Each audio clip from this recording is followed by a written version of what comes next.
این زن که در تاریخ انسان همچنان زیباست، این زن بهشت و شعر و شیدایی سراپا جان.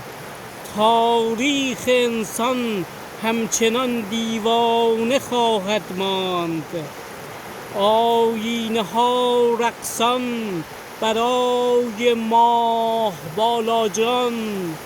این زن به شکل داستان واقعیت نیست، باری حقیقت دارد اما سخت دشوار است.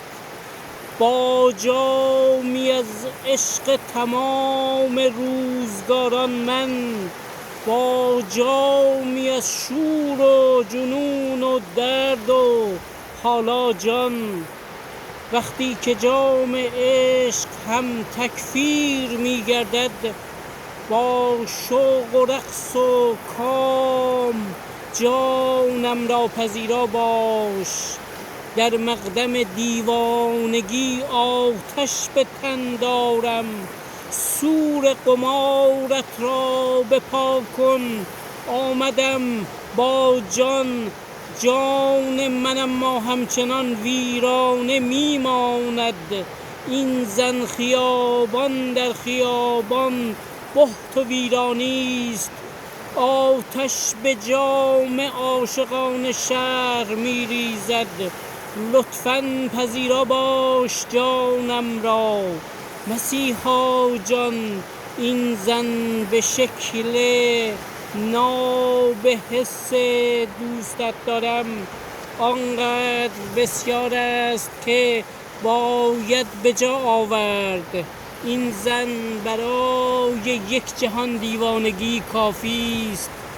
هستم اگر زخم و جنون داری بفرما جان. اکنون جهان با این همه افسون چه خواهد کرد؟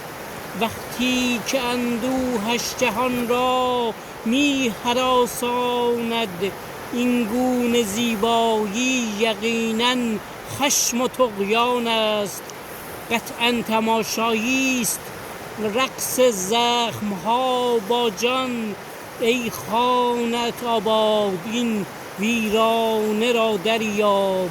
من شوکران را هم به نام عشق می نوشم. بالاتر از جان، بالاتر از جان زخمهای عاشقم هستند. این خرده را از من پذیرا باش یارا جان.